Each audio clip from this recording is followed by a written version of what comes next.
Morning, everyone. I'm Dana Wiesner, and I'm so glad to welcome you to the Learning is Everything program on behalf of the Jewish Federation of South Palm Beach County. A special welcome to the new faces joining us today.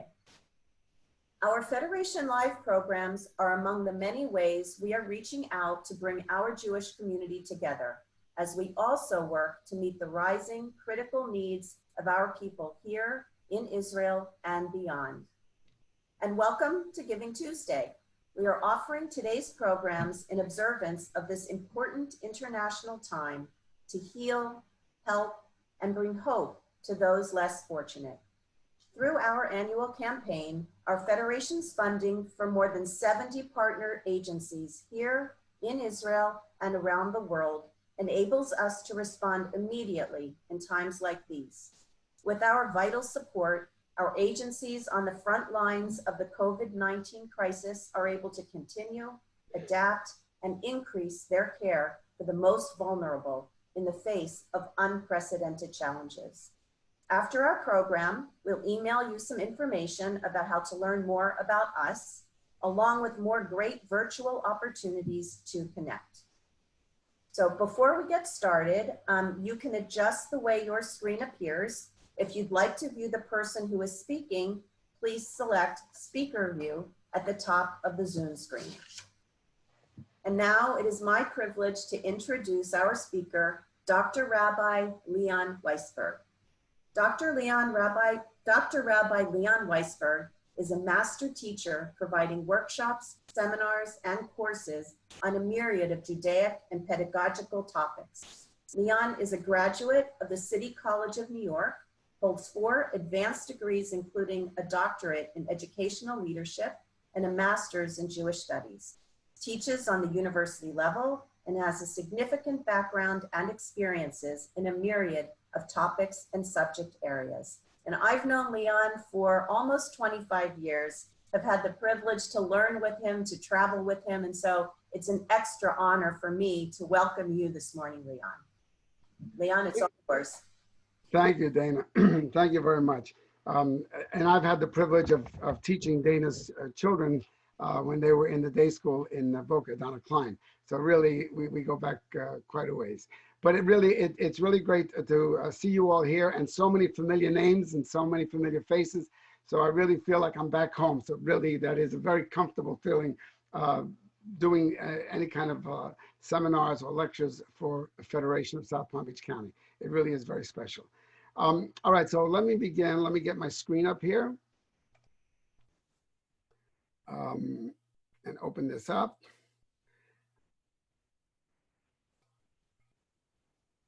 Okay, so what we're going to be looking at today, and this is the third in a series. And so today we're going to start to look at the commentators and start to review just how they fashioned Judaism of today. One of the things that's important to understand, this whole idea, in our first session, we talked about the temple. All the elements, if you remember, the temple, the Mishkan in the Midbar, in the wilderness, then the first temple, then the second temple. And we talked about all the elements of how those temples basically created the fabric of Judaism, and how they put into the place the institutions of the Kohanim, the institutions of the Levites, and everything pretty much until the next phase, which was the beginning of what we called Ezra and his court of law, Chazal, the men of the Great Assembly, and that was the 4th century, and we talked about them for quite some time, what they contributed to shaping Judaism, particularly during the Second Temple era, as the Second Temple was phasing out, and most of the Jews in the world at that time did not live in around the Jerusalem area, or even in what we call Israel today. They lived in Persia, they lived in Babylon, they lived in Egypt, they were everywhere else. And so Ezra and his court of law, the men of the Great Assembly, they had to create the Midrash, the Halachot, the Agadot, all these elements. And that was our second session. We spent all the time looking at that. But today we're going to talk about the period of the commentators, the next piece after that, after the destruction of the Second Temple, and then how we're going to go. We're going to go through all of these particular areas that you see here, from the Tannaim, the Amoraim, Geonim, Rishonim, and the Achronim. And we're going to spend some time exploring who some of these people were. Clearly, we're not going to go into great length and detail in all of them, but I'm hoping to give you a picture, somewhat of a picture of who these people were and how they led us to the Judaism of today. Because we're talking about now a period of about 2,000 years. Okay, so the first 1,000 years was the two temples and Chazal, the men of the great assembly. Chachamim Zichrono Levracha. That's the Chazal. And we're going to look at this. And the first period of the Tannaim is from the year 70 to 210 of the Common Era.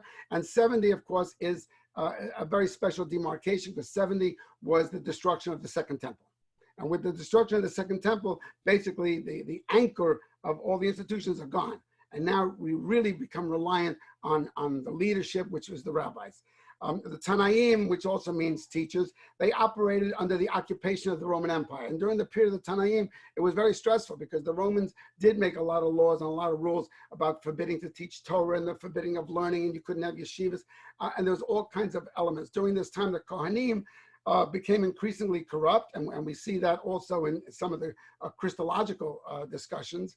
The Jewish people were thought to be collaborators with the Romans, and they mismanaged Judea. There were all kinds of the Jewish wars. There was all kinds of uprising. And throughout much of the period, the office of the Kohen Gadol was rented out. The Romans basically paid whoever should be the Kohen Gadol. It no longer was a succession. It was whoever the Romans wanted to be the Kohen Gadol. And that's why the rabbis themselves, which was called the Pharisees, the group known as the Pharisees, the Ferushim in Hebrew, which means separatists. The Ferushim, Ferosh means to separate. And these were the Pharisees were the separatists. They separated themselves from the Sadducees, the Kohanim, the temple. And they started to create their own world outside of the temple because of the corruption of the temple. And this is the period now. The Tannaim come from the Pharisees. They come from this group. So when we look at the generations of the Tannaim, we see before the destruction from 100 BCE to 70 CE, a period of about 170 years. These are the names on the left that you can see. And I'm sure you're all familiar with these names, or many of you may be. Hillel, Shammai, Rabban Gamliel Chazaken, the elder, Elisha ben Abuya, and then the generations of the destruction. During the destruction period, you have Rabbi Shimon ben Gamliel, Rabbi Yochanan ben Gamliel, and Rabbi Yehuda, I'm sorry, I just got to move something here.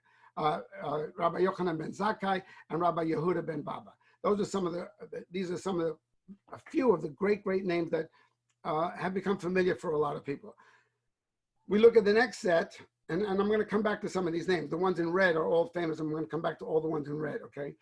Between the destruction of the temple and the Bar Kokhba revolt, you have to understand, after the temple was destroyed, 70, there was still a desire to get rid of the Romans. And in the year 132, there was an uprising among the Jews, led by Bar Kosiva, who became known as Bar Kokhba, to try to get rid of the Romans. They actually created an empire, if you will, 3 years, the state of Israel, where today is Ben Gurion Airport, Lud. That area, basically the size of Ben Gurion Airport, became the country of Israel from 132 to 135, when finally the Romans pretty much came in and closed it up. And that was the end of any uprising or any revolutions. But these are some of the names during that period of time. And of course, the next one on the right is the period people call the compilers of the Mishnah. And the compilers of the Mishnah, that Mishnah becomes the precedent of the preceding elements of actually putting the oral law into writing. These particular rabbis, Yosef, Yishmael, Shimon, Natan, Chriya, until we get to Rabbi Judah Hanasi. And he actually took all of their letters and back and forth and notes about different issues of Jewish law. How should we follow law? And he, Rabbi Judah Hanasi, put it down in writing. He compiled and edited the Mishnah, 6 books. And basically, we'll get to Judah Hanasi in a little bit, but he was a major thinker, and he said, we have to start to write down the oral law. And that was a travesty among the other rabbis. Who authorized it? They basically said to him, did God come to you and speak to you directly and say to you, you have to write down the oral law? Who gave you that authority? Some of these rabbis, the ones that are named here, came actually to his house to burn his library and to burn his house down, because it was outrageous that he would write down the oral law. And his response to them was basically the test of time. Only time will be my judge. Time will be my judge. Needless to say, 2,000 years later, we still read his Mishnah. And of course, the Mishnah led us into the the Talmud. And of course, the generations of the Bar Kokhba revolt. We have Rabbi Akiva, who some of you may have heard of him, may know him. He actually sanctified Bar Kokhba and even anointed him as probably our Messiah. He pretty much thought Bar Kokhba was the Messiah, and he was going to save Jewry.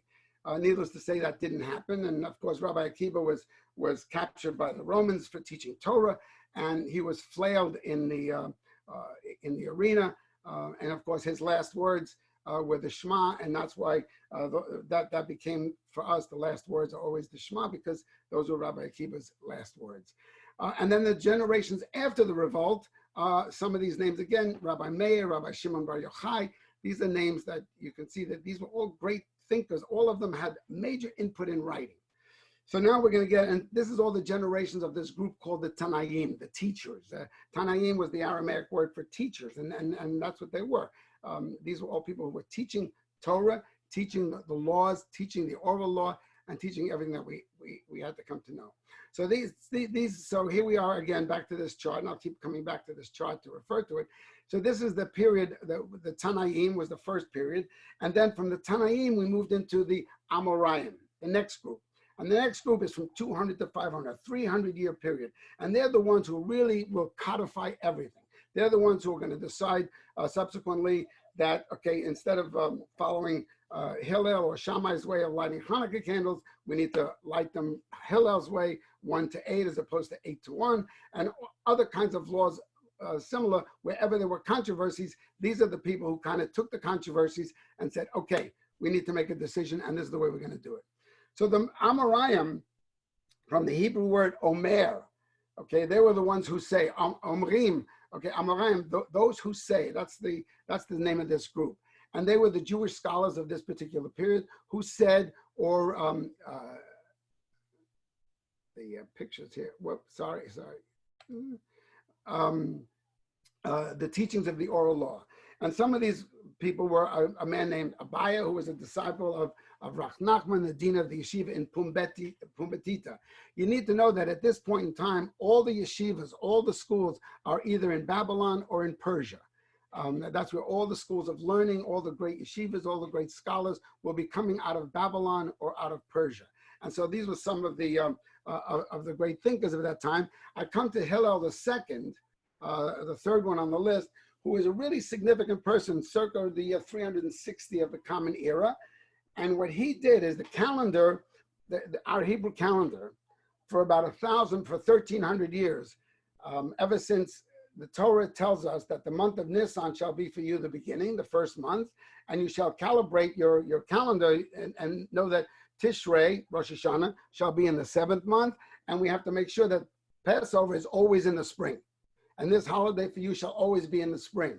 So if we have a lunar calendar, which we did, and we don't adjust the lunar calendar, then Passover would be floating around the year. And every year it would be a month later, a month later, a month later. Kind of like, for those of you who are familiar with Ramadan, the Islamic calendar is also a lunar calendar without adjustments. There are no adjustments, which means Ramadan every year will be the next month. And Ramadan moves around the year so that in 12 years, it has now hit every month because there's no adjustment. The Torah tells Moses that Nisan is the first month, and you shall always remember this day, the Exodus, the watershed event of Jewish history, in the spring, which means there's got to be adjustments made. So the priest, the Kohanim, and all the people for 1,000 years would have a calendar, and every 13, 14, 18 years, they'd have to adjust it, make some little notations, create a leap year, an extra month so that it would push back the calendar. This was going on for 1,000 years with all kinds of adjustments. Hillel II, in 360, took the calendar and said, let's think about it in new time. This is 1,300 years later. So clearly we have a different perspective of time and science and the moon and the stars and how everything works. And Hillel recalibrated the calendar. And this is amazing. Without a computer, by the way, for those of you to understand this, without a computer, without a calculator, okay, he recalibrated the calendar so that it would never, ever have to be adjusted again. And sure enough, the calendar that we use today, 1700 years later, has not changed since the time Hillel created the calendar for us. Established all the days, certain days. You can never have Yom Kippur on a Friday. You can never have Yom Kippur on a Sunday because it can't interfere with Shabbat. And so there's all kinds of rules about what holidays can't fall on certain days because of Shabbat. Everything had to revolve around the need to keep Shabbat sanctified. And that's what Hillel did. So he's one of the great thinkers. And he pretty much saved us. He was the successor of the Nasi. Nasi means prince. And of course, he was the grandson of Gamliel the fourth. So he has a tremendous line. And there are those who really believe that his line goes right back to David, because Gamliel the fourth and the Gamliel the first claimed descendancy from David. And then, so we go from the Amoraim to the next group, and this is 300 years of establishing law. Pretty much the Talmud is codified by 400 of the Common Era. The Talmud is closed, but the Talmud may be closed, but there's commentators who try to explain the Talmud. And these are going to be the next three groups that we're going to talk about, who start to explain the Talmud and try to understand. And the next group from 589 to 1038 is a group we call the Geonim. And the Geonim were the brilliant ones, the really genius type of people. Pride, genius, that's what Geon means. They were the geniuses, if you will. And the two of the, some of the great ones, I just got to move this out of the way. Presidents of the two great Babylonian Talmudic academies of Sura and Pumbedita. Now, these two academies in Persia and Babylon were generally accepted. They were the Harvards, the Yales, the Columbia, the Ivy League schools of the time. And in order to study, in order to become a rabbi, in order to learn, you'd have to spend about 5 or 6 years, maybe 10 years studying in those yeshivas in Babylonia, which means very much a Sephardic world and a Sephardic life. It's important to understand that. And the Geonim played a prominent and decisive role in the transmission and teaching of Torah and Jewish law. They taught Talmud, and they decided on issues that may not have been discussed in the Talmud. Remember, by the year 900, 800, 700, it's a long time. Things have changed in life. Things were a little bit more modern, if you will, and there were issues that had to be resolved that may not have been included in the Talmud, but using the Talmud as a precedent or as a template, they would then extrapolate from the Talmud how we adjust law today. And so in those times. So that was a very important piece of what happens in the Geonim. Another element that happened in that period of time is in the city of Aleppo. Some of you may be familiar with Aleppo, but in Syria, because that was in the news so much during ISIS and all of that. But Aleppo was a great, great Jewish center, a major Jewish center of the Masoretes. Whenever we talk about the Masoretic text, that's where it comes from, Aleppo. And one of the things the rabbis did there, they were very concerned that the cantillation of the Torah was going to be forgotten. Remember, the cantillation of the Torah is very ancient. How do you sing the words of the Torah? And so what they did in Aleppo in the 10th century was literally, they wrote notations, the notes, which we call trope, for every word of the Torah.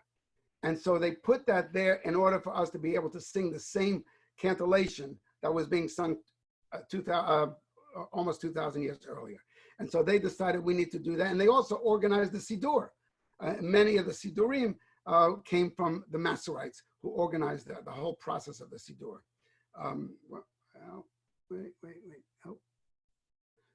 Technology.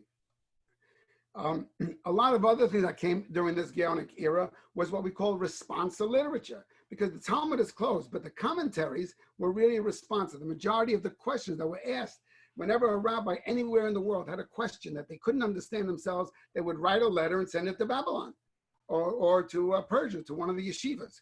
And Jewish communities in these regions had religious leaders who were somewhat acquainted with the Talmud and who could, on occasion, visit the Jewish academies in Babylon to get answers. And this literature of questions and answers became what we call the responsa literature. And very often, if you can't find something in the Talmud, you go and look into the responsa literature. And there you might find the thoughts of the rabbis of that time. And the questions were usually limited to one or more specific cases, while the responsum to such a query, gave a ruling, a concise reason for it, and with all the supporting citations from the Talmud. So this was the period of what we call the responsa literature. And it was and these rabbis who did this, particularly from Babylon and from Persia, were these geonim, these geniuses, these people who could really understand the depths of Torah. And some of these individual geonim, these are their names: Achai Gaon, Amram Gaon, Dodai ben Nachman, the Gaon of the Talmudic Academy at Pumbedita, Chai Gaon. Some of you may have heard of the Sajja Gaon. He was very, very famous. He was the Rosh Yeshiva at Sara, and he was the one who many of the responsa literature that we have implemented today came from the Sajja Gaon. And it's important to understand that all of this is Sephardic. All of this was the original text, and everything was in the Sephardic world in the Sephardic sense. The Ashkenazic world is not playing any kind of a role at this point in time during this. And so that's the period of the Geonim. And then as we move forward, we come into the period of what we call the Rishonim, okay, the first ones, the Rishonim, 1050 to 1490. And that's a very important period. This is the Middle Ages. And there's a lot of terrible things happen to the Jews, particularly in Europe during this time, and also in the Middle East. The Crusades will happen in this time. There is anti-Semitic Islam. Islam has already come in 700. And so we've already have now the strength of the new Islamic rulers, the caliphates. All of this is occurring. So this is the period of the Rishonim. And some of these Rishonim, which is the first, and just to give you some idea of who some of these are, the ones in red are names that you might be familiar with. The others you may not be familiar with unless you've really studied this. But Don Isaac Abravanel, 15th century philosopher and a Torah commentator, Abravanel, or Barbanel. And then Ibn Ezra, a Spanish North African Bible commentator. And these are Ibn Ezra, these are all, by the way, they've all written commentaries to the Talmud. And they have little lines, and very often they're cited. In the Talmud, it says so-and-so, but according to Ibn Ezra, we have to consider this. Isaac Al-Fasi, 11th century North Africa. Notice where they all come from, too. A Spanish Talmudist, Jacob Ben Asher, Meyer, Abulafia. We have a lot of the Abulafia family. We have a lot of members of the Abulafia family living here in South Florida. Some of you may know someone with the last name Abulafia, and they pretty much a descendant of Meyer Abulafia, a 13th century Spanish Talmudist. Maimonides, I'm sure everyone's heard of Maimonides. He's part of these Rishonim. Moshe ben Maimon, of course, his acronym is Rambam, 12th century Spanish North African Talmudist, philosopher, and law codifier. Now, I say North African. Yes, he was born in Spain, but his family, his father, decided that Spain was not the future. And so they decided to leave. And of course, they ended up in near Cairo, Farat. And then, of course, his successor was Nachmanides, Moshe ben Nachman, who also ended up leaving Spain. He left Spain pretty much because he won the debate. They used to have these debates between a Christian leader and a rabbi. And whoever wins the debate about which is the true religion, Christianity or Judaism, whoever wins that debate, if the Jew loses, then he has to convert to Christianity. And so this was going on in a lot of the villages and towns and cities in Spain. Nachmanides was one of the great ones, and he debated against a man named Pablo Cristiani. Pablo Cristiani was a Jew, a Jewish Talmudic scholar who converted to Christianity. So he knew the Talmud. And so they had the debate. And they asked who could be the judge? Who's going to judge these two great thinkers? And of course, the king of Spain at that time chose to be the judge. At that point in time, they had the debate. It lasted 3 days. And at the end, Nachmanides was declared the winner. And the king sent for Nachmanides immediately after the debate, after he declared Nachmanides the winner, that Judaism was the true religion. And he said to him, "You won. I'm going to suggest that before nightfall, you leave town and leave Spain, because you will not survive." And of course, that's when he went to Israel. Many of you are familiar with Rashi. Okay, Solomon ben Yitzchak, 11th century French Talmudist. And of course, one of the primary commentators of Talmud. Very often when you study the Talmud, you need to study Rashi. Rashi is the one who starts to explain the Talmud. And this is the 11th century. The Talmud was written in the 4th century, between the 4th century BCE and the 4th century of the Common Era. And needless to say, a lot of people lost sight of what it really means. So Rashi was the one who started to explain the notations of the Talmud and what it's all about. And there were some others, the Tosafos, who are the grandchildren of Rashi. There were more Talmudic scholars who they were the husbands of Rashi's daughters were great Talmudic scholars as well. And his grandchildren and great-grandchildren are part of this group called the Tosafos. Yehuda Halevi, one of the greatest writers and poets of the 12th century Spain. He writes a book called the Kuzari. Some of you may be familiar with that. Aaron Halevi, these are all famous names. Joseph Caspi, these are all tremendous scholars who, for their groups, particularly in the Sephardic Jewish world, they shaped what Judaism was going to look like in those centuries. Because again, Judaism by the 11th, 12th, 13th century, the Jews themselves were struggling. When Maimonides writes his opus, A Guide for the Perplexed, Jews are, should we be Islamic? Should we be Christian? I don't know, and I don't know that much about Judaism. Everyone was not a Talmud scholar anymore. And they didn't know, and they didn't understand how to observe Judaism. And so these great rabbis pretty much tried to put into writing for them so that they could begin to understand and accept how to be Jewish in those times, which was different than the times of the first century of the Common Era. Clearly, it's not Akiba's time, it's not Hillel's time, it's the time of Christian persecution, and in some cases, Islamic persecution.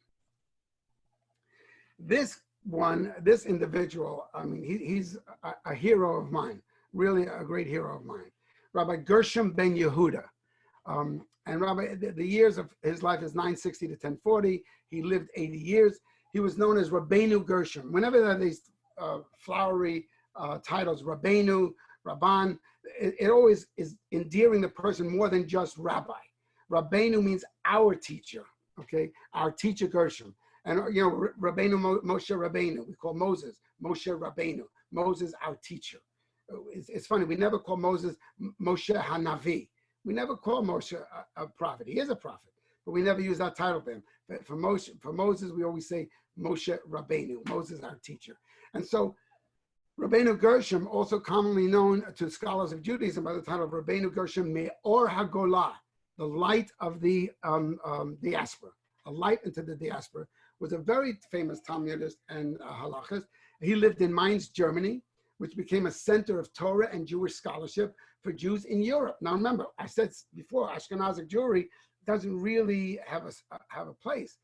But what Gershom ben Yehuda did, he studied in Babylon, okay, at the yeshivas at Sara for 13 years. And he came back to Europe. And when he came back to Europe, a very small Ashkenazic community, maybe 10,000 Ashkenazim in Europe at that time, he said basically, there's no reason why if a Jew here in Europe wants to study to become a rabbi and become a scholar, he has to go to Babylon and spend years in Babylon. And so Gershom ben Yehuda started the first yeshiva in Europe, okay, in Germany, the first yeshiva. And one of his first students was Rashi. Rashi was one of his first. He went there, instead of going to Babylon to study, he went to Germany to study. And he basically, you can see there, I can't get this, I need to move this away. All members of the Ashkenazic diaspora are students of his, because he started Ashkenazic Jewry. And with that, he also made some new laws. He created some edicts, and he was the chief rabbi, if you will, of Europe. He was the chief rabbi of Europe. And one of the things, one of his first edicts, okay, in somewhere around 1025, the prohibition of polygamy. Now, this is very major, very major. He basically said the Levirate marriage is no longer a requirement. For those of you who understand the Levirate marriage, if your brother dies and is married without an offspring, okay, the brother, the living brother, must marry his wife and provide an offspring in the name of the brother that died. And that's called the Levirate marriage. And which also led to the fact that men had more than one wife. In many cases, men could have, there's no law in Torah or Talmud that prohibits. If anything, the Talmud explains how you live with more than one wife. One of the requirements of the man upon one wife. If he has more than one wife, every wife must be treated equally. You cannot give a present to one wife and not give it to the other wives. There cannot be one wife that has more of his time than the others, and he must be able to service every wife as they demand, which was a challenge to having more than one wife. But needless to say, in Europe, the idea of one wife, in Christian Europe, the idea of having more than one wife was not going to work. And Rabbi Gershom basically said, no more levirate marriage. You need to know that the Sephardic community, when they heard about his edict in North Africa, and particularly in Babylon, the yeshivas that he went to, the yeshivas, the great rabbis there who gave him his smicha, who ordained him, put him into cherem. They excommunicated him. They said, how dare he do that? And how dare he change Torah? No one gave him that authority to change Torah, and they excommunicated him, and they wanted nothing to do with him because he said we don't have to follow, and there should be no polygamy, which, of course, if you all understand that, which means in North Africa, in the Middle East, in Babylonia, and Persia, polygamy was permitted. I don't know how many of you may be aware of this, but officially in the Sephardic world, polygamy ended in 1951. When the Jews from Yemen came to Israel on Operation Magic Carpet, they came to Israel, and as they were coming down the plane with 3 wives, 4 wives, one guy came down with 5 wives, and they're saying, oh, look at all your beautiful daughters. He says, those are not my daughters, those are my wives. Now comes my daughters. All right, that's when the chief Sephardic rabbi of Israel declared, we will follow Rabbi Gershom. And he took Rabbi Gershom out of cherem. He unexcommunicated him and said, we will follow the edict of Rabbi Gershom. There shall be no more levirate marriages, no more polygamy. So for Jews, polygamy ended in 1951. And for some of us, we might even remember that date. Most of us who are listening right now, I know, are much too young to even know anywhere near that date. But it's really in our history, 1951. He also created another edict, the prohibition of divorcing a woman against her will, which if you know something about Torah law and Talmudic law, if the man says, I divorce you, I divorce you, I divorce you, boom, she's divorced. He said, in Europe, we're not going to go hold by that. If the woman says no, then it's going to be a judgment court. A court's going to decide whether or not he can divorce. He cannot divorce her against her will. He also modified the rules concerning those who became apostate under compulsion, meaning forced conversions. If they wanted to come back, because there were issues. If they wanted to come back after forced conversions, they'd have to be they'd have to have another bris. They'd have to go back to the mikveh. They'd have to basically reconvert to Judaism. He said that's not necessary. If they were born Jewish and they had to convert under under compulsion, then and they choose to come back, we don't have to reconvert them. They're Jewish. And finally, not finally, I shouldn't say finally, there's 32 edicts. I'm not going to do through all of them. Number 4, which I thought was really relevant, the prohibition of reading another person's private mail. You are forbidden. If the letter is closed and has a seal on it, and it's not addressed to you, you're forbidden to open it, which tells us what was probably going on during that time. In this period, now we go from Gershom to one of his students, Rabbi Shlomo ben Yitzchak, known as Rashi, and he was basically seen as the father of Ashkenazic Jewry, because Rashi really put things into perspective. He lived at a time when there were probably, as I said before, 10,000 Ashkenazic Jews in the world. He's in France. He's living in France, just outside of Paris, Turin, and 80% of Ashkenazic Jews today claim some familial or student connection to him, because we want to, I'm not sure, but a lot of Jews connect themselves to Rashi. He was the master teacher of Israel in spite of the demands on his time. He was a vintner. He had a phenomenal vineyard because he grew kosher wine. In other words, his grapes, everything he did, and we still, by the way, I don't know if you've ever bought a bottle of wine, you can still buy a bottle of Rashi wine, which is from the French vineyards, which they claim was once his. I'm not sure that it was. He was a father, a husband, a teacher, a rabbinic judge, and of course, the rabbi of Troyes, France. And he wrote the commentary to not only the Talmud, but to almost the entire Tanakh. He wrote a commentary to the Torah, to the Talmud, to the prophets. He wrote commentaries on everything. And it's no exact to say that the Talmud would have remained a sealed book, understandable only to a few, if not for Rashi's commentaries. On the right, that picture on the bottom is kind of a picture of the set of Rashi's works on the Torah, his commentaries to Torah. So Rashi was one of these guys who also, again, saved Jewry, shaped it, and fashioned it. One of the things that we do know happened while Rashi was sitting on his porch by his vineyard, he saw the French crusaders, the knights and the soldiers of France traveling on the road on their way through Germany. And when he saw all those crusaders going with their flags and everything about them, and he had heard about what they were doing, he said, this is going to be a bad time for Jews. We are now going to have a very bad time for Jews. They also at that time took the Talmud. The Christians found the Talmuds, and they started getting translations of the Talmuds, and they saw that the Talmud actually spoke about Jesus, Yeshayahu. The Talmud mentioned Yeshayahu. He was one of the rabbis of the time, and what he did in the Talmud was not very favorable about Yeshayahu. They kind of poo-pooed a lot of the things he said, some of the issues he had with the Kohanim, and they said some negative things about him. So the Christian, particularly some of the bishops and the crusaders, started collecting Talmuds and burning them. And as a result of that, I remember all these were handwritten.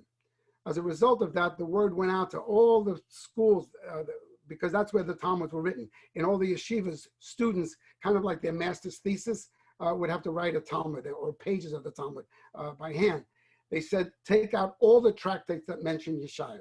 And that's why the Talmuds of today have no tractates that mention Jesus, because by pulling out all those tractates, they wouldn't be burning the Talmud. So that's why it's not mentioned in it. But there are some old Talmuds in some of the old libraries. You can find some of the ancient Talmuds that still have the tractates that mentioned him.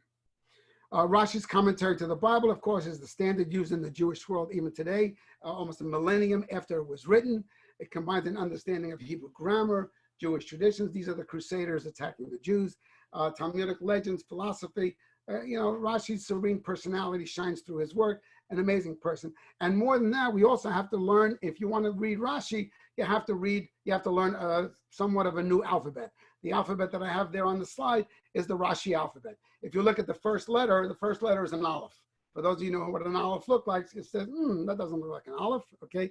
If you go to 1, 2, 3, 4, 5, 6, 7, 8, 9, the ninth letter, okay? Oh, no, not the 9, I'm sorry. The second letter from the end. I'm sorry, I'm going the other way. Second letter from the end is a shin. Okay, that doesn't look like a shin. And some of the other letters you can see have little nuances of the letters. Rashi had a different kind of a script, and it's only because the printer, eventually when it did get printing, he had a hard time reading Rashi's handwriting, and so he thought that these were what the letters looked like, and it became the print font, and that becomes the Rashi letters.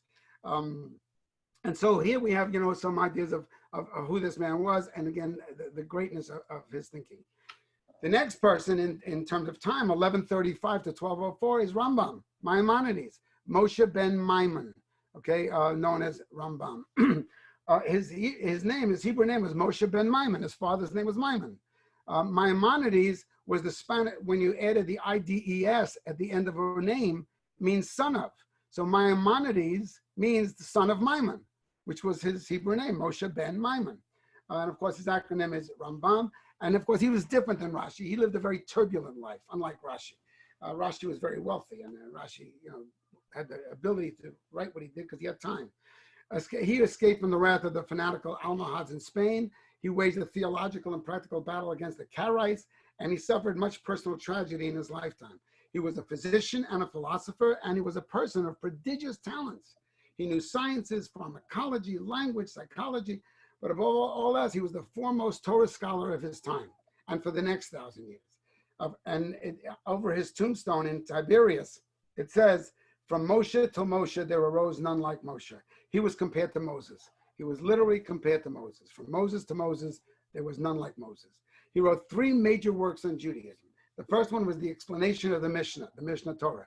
Now remember, when the Mishnah was written by Yehuda Nasi, that's already 1,300 years earlier, no, 1,200 years earlier, which codified all of Judaism's laws and practices. Again, he was writing something so that people of the time could understand it and practice Judaism. The Guide to the Perplexed, probably the most famous book of Jewish philosophy. And by the way, these books are written in Arabic. They're not written in Hebrew. They're written in Arabic so that the people could read it. And of course, that Guide to the Perplexed was an attempt to help people understand how to live a Jewish life. He took risks to save Jews from a hostile Muslim world of forced conversions and became the leading figure in the Jewish world of his time. And in his wisdom, he stated that all controversies regarding him and his works, would abate over time. And he said the same thing to Judah Nasi. Only time will be my judge. Time will determine whether or not I said the right thing. And of course, today, Rambam is basically the foundation of Jewish law today. And so you have these two great guys, Rashi and Rambam, of the 12th century and the 11th century, who pretty much structured much of what Judaism is all about and pretty much put into shape, everything. The survival of Judaism is due in no small measure to these two men. We move now to the 13th century, Rabbi Moses de Leon. Very quickly, he, according to historical understanding, a Spanish rabbi, a Kabbalist who discovered Shimon Bar Yochai's transcripts of his original Zohar, which was written in the 1st century of the Common Era, actually 2nd century, 110, 120, 2nd century. And he codified it and put it together into a book called the Zohar. The Hebrew there on the right-hand side says Sefer HaZohar, the book of Zohar. Zohar means splendor, the book of splendor. And Rabbi Moses de Leon codified the whole mystical idea and brought mysticism into the realm of Jewish thinking and Jewish philosophy. So that's another name, Rabbi Moses de Leon in the 13th century. So now we come to the Achronim. We're up to 1500 to 1900. Okay, we've been through the previous four, and we jump now to this more contemporary period of time. And here you have in the Achronim, which means Acharei, means after, later. These are the latter rabbis, the latter scholars, the latter rabbinic authorities. Begins with the appearance of the Shulchan Aruch of Joseph Caro. And again, now we're in the 16th century, and a book had to be compiled to help Jews of that time understand how to live a Jewish life. And the Shulchan Aruch is a codification of every single Jewish law that existed for 3,000 years earlier, 2,500 years earlier, is in the Shulchan Aruch. And so it's an amazing book. I actually, in order to get my ordination, that was the book that I studied, was the Shulchan Aruch for 3 years. It really is incredible. And Joseph Caro put it in there. But on top of that, though, we have this guy, Moses Isserles from Krakow, who was also writing a Shulchan Aruch, because he also felt we need to codify Jewish law. But when he heard that Caro was writing one, so he said, instead, why should we both write one? So he asked Caro to send him his manuscripts as he's doing them, and he would, if it's okay with him, he would add a little annotation for Ashkenazim. Because again, Caro was writing this book for the Sephardim, and Isserles said, yeah, but we Ashkenazim do things a little bit differently. It's not exactly the way the Ashkenazim do it. And so Isserles, Shulchan Aruch means the set table. And that's what Caro is on. This is a set table. In other words, for the wives, for the people, everyone has to know what it is to be Jewish, how to make your home Jewish, the laws of kashrut, how to keep everything kosher, utensils. There's all kinds of incredible laws. Eggs, making sure you check the eggs that there's no blood in the egg. I mean, I can't even begin to tell you the numerous amounts of laws. And so that's the set table. In other words, in order to set your table, you need to know the laws. And Isserles wrote the Mapah, okay, which is an addition to him. And Mapah means the napkin. He said to Caro, what you left out on your set table was napkins. You can't eat without a napkin. So he called his book the Napkins, the napkin. And of course, there's the Ashkenazic codification of the laws. Then you have this person, Rabbi Yisrael ben Eliezer, known as the Baal Shem Tov. And the Baal Shem Tov, of course, is the founder of Hasidic Jewry. The Hebrew there says, Olam HaChasidim, the world of Hasidim Jewry. And to the Hasidim, the Baal Shem Tov is basically the incarnation of the theory of his whole life of revelation. Solomon Schechter said that about him. Those who follow his teachings regard him as descended from the Davidic line. And they can trace the Baal Shem Tov, Rabbi Yisrael ben Eliezer, to David. And of course, he founded the movement, the whole idea of Hasidim. He was considered a mystic, a glorified person, one of the geniuses of the time, literally,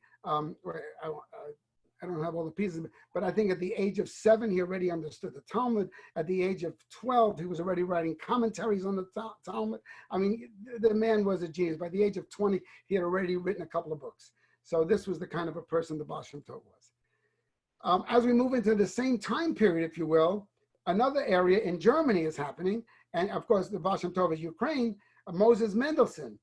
He was considered the German Socrates and the father of Reformed Jewry.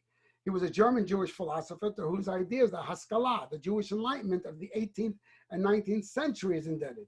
He was creative and eclectic thinker whose writings on metaphysics, aesthetics, political theory, and theology, together with his Jewish heritage, placed him at the focal point of the German Enlightenment for over 3 decades. And so he also was one who really felt very strongly that Jews have a place in the world where they live, and they need to start to adapt to some of the aspects of the world where they live. His advocacy of religious toleration, his own intellectual accomplishments. Mendelssohn was another one of these great geniuses who saw he grew up Orthodox, you should know. I mean, he came from a very, very traditional Orthodox family, but he saw the need to enlighten. He was part of this whole Enlightenment. When he introduced this new idea of a different Jewry, a different way of praying. We don't have to pray only in the language that we don't understand anymore. Don't forget, he's in Germany in the 18th century. We can pray in the language that we know. And so he formed the first Siddur in German, Hebrew and German, which was like radical, extremely radical, and introduced kind of church-like ways of the synagogue. And in the early years of Reformed Jewry, the services were moved to Sunday. Organs were put into the synagogue. But by the way, there was separate seating. Men and women did not sit together. That won't come for another 100 years, that men and women can sit together. Because again, they followed certain traditions, and men and women, the women sat in the balconies of the synagogue that were built under the Reform movement in Germany, and the men sat in the pews. At the same time, 1745 to 1812, when you look at this, again, going back to Russia, back to a city called Lubavitchi, the Orthodox rabbi and founder, the first Rebbe of Chabad, the Shner Zalman of Ladi, also known as the Alter Rebbe. And of course, he wrote a Shulchan Aruch also. He wrote a set table. He wrote a codification of Jewish law as we understand it in the 18th century. And that was also part of his great work, which of course, for the Hasidic world today, it's followed pretty much by most Hasidim. He wrote the Tanya, which is another phenomenal work of study of understanding Jewish philosophy and Jewish ontology and theology. And of course, the Siddur Torah, or a new compilation of a Siddur using the Ari Nusach, which is Sephardic. He displayed extraordinary talent also while he was a child. By the time he was 8, he wrote an all-inclusive commentary on the Torah based on the works of Rashi, Maimonides, and Ibn Ezra. And until the age of 12, he studied under Issachar Ber in Lubavitchi. Okay, that was a city, and the Lubavitcher Jews come from Lubavitch. That's why most Hasidic Jews, the group is called by the name of the city that they came from. He distinguished himself as a Talmudist, and the teacher sent him back home, informing his father that the boy could continue studies without there's no teacher that can teach him. He has to learn on his own. They didn't have a teacher that could teach him. At the age of 12, he delivered a discourse concerning the complicated orders of Kiddush HaChodesh, and to which the people of the town got the title Rav, which again is more than rabbi. And during the French invasion of Russia, while many Polish Hasidic leaders supported Napoleon, he said no. He did not support Napoleon. He openly and vigorously supported the Tsar, because he basically said, if Napoleon comes in and liberates the Jews of Russia, we will all become like the Jews of France, secular, assimilated, and we're going to lose who we are. And so he didn't want that. So for that reason, he had opposed Napoleon's invasion, and needless to say, Napoleon was not successful. And so Shner Zalman felt vindicated. Another person of this particular time, the beginning of the 19th century, is Isaac Mayer Weiss, father of American Reform Judaism. And of course, he's a rabbi, again, born in Europe, in Czechoslovakia, and came to America. And he brought with him with the Reform movement and started a very strong Reform movement in America. Basically started in Albany, New York. And of course, he decided to count the women in forming a minyan. This is where it comes from. He allowed men and women to sit together. This is where, in 1819, Well, that's when he was born, I'm sorry. When he came to the United States, 1846, at the age of 27, that's when he began to do that. He eliminated the bar mitzvah totally. No more bar mitzvah. He said, 13 years old, are you kidding me? These boys know nothing at 13. And he changed it to confirmation at 16. That's what he felt. And of course, confirmation was open to girls as well. And he had the first ever mixed sex choir. So he also wrote the new prayer book in English, Minhag America, he called it. Minhag America, the custom of America. So Isaac Meyer-Wise is a very significant person. And then when you talk about the greatest rabbis of the 20th century, the greatest rabbis of the 20th century. Whoops, sorry. The first one I name here is Joseph Soloveitchik. Many of you may have heard that name. Undisputed rabbinic leader and leading ideologue of American modern orthodoxy. Came out of Yeshiva University. And of course, he was an advocate for women's study of Talmud. He really believed women should study Talmud, and he started women's classes in Talmud. Born in Belarus, and of course, ended up in America, and he died in Boston. But Joseph Soloveitchik was one of the great rabbis of the 20th century who shaped Judaism the way it is today. Solomon Schechter. He was a Moldovan American rabbi, academic scholar, and educator, most famous for his roles as a founder and president of United Synagogue of America, president of JTS, and architect of the American Conservative Judaism. He is the architect of conservative Judaism in America. And he also was the founder of the Cairo Geniza. Well, that's misspelled, Geniza. I'm sorry about that.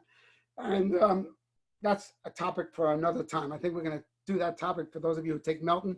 I think in September, we're going to do a whole class. I'm going to be offering a class on the Cairo Geniza, 10-week course on the Cairo Geniza. So we'll save that for then. And of course, Mordechai Kaplan, who is the founder of Reconstructionist Judaism. But again, he was Orthodox. These guys were all first Orthodox. They just saw a different way of encapsulating Jews who may not be Orthodox. He held the first public celebration of a bat mitzvah.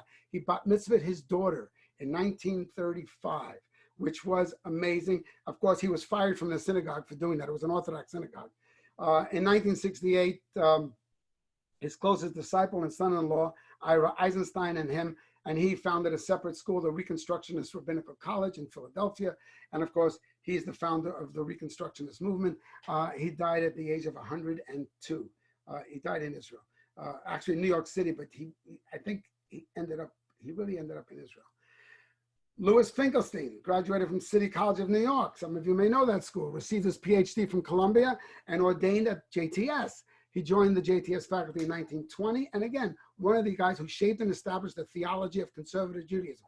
He took what Solomon Schechter started and he built it into the, literally was the largest single movement in the 1950s and 60s. Conservative Judaism became the suburban Judaism of America. And he saw the greatest growth of any movement in the 50s and 60s. Conservative Judaism was larger than Reform and larger than Orthodox. It was the largest single movement, which of course has changed today. Many of you may be familiar from the civil rights movement, Avram Joshua Heschel, traditional yeshiva education, study for Orthodox rabbinical ordination. I mean, he was another one of these guys who also said civil rights, we have to be involved in the affairs of what's going on in the world around us. Okay, and with that, he was a widely read Jewish theologian. He met with the Pope. He went to Vatican. He basically inspired the Vatican Council to renege on attacking Jews for killing Christ. And he basically was significant in eliminating or modifying the passages in the Christian liturgy that really talk about Jews should be converted to Christianity. So again, these are guys who really had a tremendous impact. Can't go on without talking about Menachem Mendel Schneerson, the leader of the Chabad, the seventh Lubavitcher Rebbe. And he took an insular Hasidic group, literally, that almost came to an end after the Holocaust. Most of them were killed in the Holocaust. And he rebuilt it.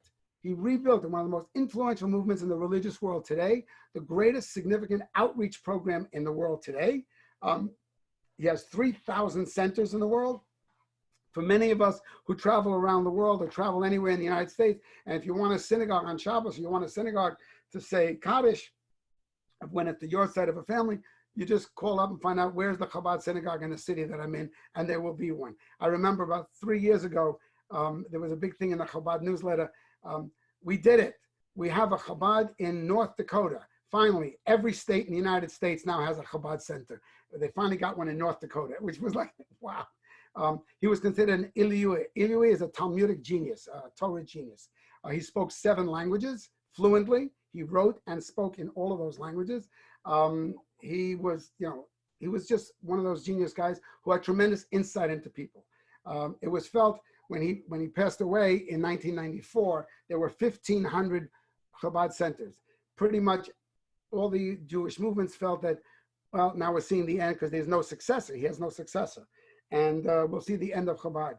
Now, I guess this is about 25 years later, there are 3,000 educational centers. It doubled since he passed away. So he's another person who really had a tremendous impact. He also made sure that we would light a Hanukkah menorah at the White House against all the other movements who said no separation of church and state. He said, if they can put a Christmas tree there, we can put a menorah. And so he had a menorah put at the White House with the approval of Reagan.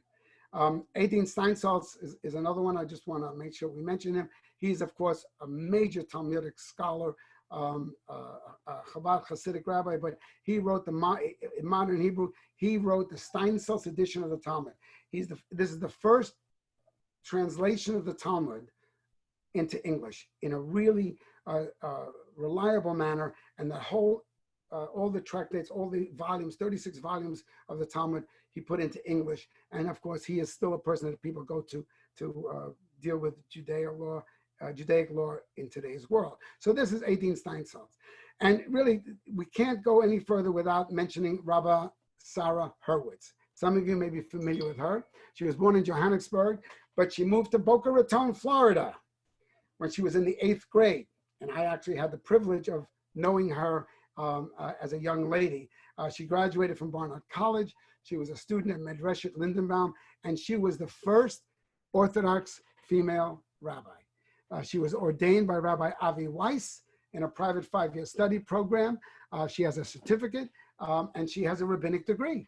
In June 2009, Weiss ordained her with the title Maharat, but by February 2010, he announced that he didn't like the title Maharat. It limited her, and he said, let's just feminize the word rabbi to Rabba. And the goal of this year was to clarify Hurwitz's position as a full member. She does sit on Best Dins, by the way, on Orthodox courts. She doesn't have a pulpit, but she does sit on courts, and she is considered one of the prime women, Talmudic knowledgeable, I should say, women in America. She met for the first time in 2010 with Sally Priesand, the first Reformed female rabbi, Sandy Eisenberg Sasso, the first Reconstructionist female rabbi, and Amy Eilberg, the first conservative female rabbi. And the 4 of them kind of got together and talked about doing things for women in America. She was named as one of Jewish Week's 36 under 36, and the Forward named her as one of the 50 most influential rabbis in the United States. And of course, right now there's about 32 women who are holding the title of Orthodox rabbi. And she lives a completely Orthodox life. There's no compromising her life. She is an Orthodox woman. They all are Orthodox, but they also hold the title of rabbi. So that's kind of where we've come in terms of modernity and where we are today. And I hope I've given you something to, just crystallize this idea that Judaism isn't just what it is. It evolved, it developed, and different people during the course of different times had a major impact on bringing Judaism to where we are today. And it's still taking shape, and it's still going on as we continue to study and learn. And one of the things that we have to understand about Judaism is only worthwhile to you if you study, if you learn it, if you start to understand what it is that we are, why after 2,600 years, when the first temple was destroyed and the kingdom of Israel, which had existed for 400 years, was destroyed, 2,600 years later, we reestablished the kingdom of Israel, the state of Israel. How did we hold on to that for 2,600 years without an anchor? And of course, the anchor, many will say, was our Torah. So I do wish you all well, and I hope that I've given you something to think about. I believe if you have any questions, if you email them, they'll send them to me, and I'll be more than happy to respond to you. Sorry we didn't have time to go through all that. I thank you very much. Thank you all. Thank you so much, Leon. And we're going to now turn it over to Jeffrey Bavarnik. He is the co-chair of Giving Tuesday. Jeffrey? Thank you, Dana. And I want to give a huge thank you to Dr. Rabbi Leon Weissberg for joining us today. What a wonderful history lesson you provided. Thank you so much. I hope everybody enjoyed it as much as I enjoyed it. I learned a lot. And I want to thank everybody for participating on this Giving Tuesday. I am Jeffrey Bavarnik. I am co-chair for Giving Tuesday with Tracy Kawa. And we are working to help the Jewish Federation of South Palm Beach County handle a number of issues during this pandemic. Today is Giving Tuesday, as you know, and we come together to help those that are less fortunate. Our federation is reaching out to our community with great programming, like you heard with Dr. Rabbi Weissberg. And it's an important opportunity for all of us to help and make a great difference, a vital difference in our community and in the world. There are so many people who need basic support and help, essentials for living, and we are doing our best to help our neighbors who are struggling, loss of income, illness, grief, family stress, and of course, isolation. I am proud that our federation is meeting this moment as we always do. And based upon the annual campaign that Federation has each year, we are able to respond quickly, very quickly, and we support different agencies. We need to help many more that are vulnerable. They are vulnerable because lack of food, lack of financial assistance, mental health issues, and other critical services that they need. I'm here to ask that you make a gift to Jewish Federation of South Palm Beach County. Add to the annual campaign. This is a great way for you to get involved. It's a great way for you to help so many locally and internationally. Today is the day to give. Please make a donation of any size. And you can do so at jewishboca.org/donate. One more time. A donation of any size is appreciated. And you can do so at jewishboca.org/donate. If you have already made a gift, thank you very much. If you made a gift and you wish to increase it, we are happy to receive your increased gift. You will receive a link through email after this program. Please consider helping those in need and donating today. Thank you, Dana, and thank you, Dr. Rabbi Weissberg, for a wonderful session. Thank you, Jeffrey, for sharing this very important message on today, Giving Tuesday. And Leon, thank you again for taking the time to be with us and to share why learning really is everything. And thanks to all of you for taking the time, for joining us today. Look out for the email with additional meaningful ways to connect with your federation, with your Jewish community during these unprecedented times. And together we, with our caring community, we heal, we help, and we give. So please stay safe, be well, and thank you again for taking the time to be with us today. That ends our program. Thank you very much.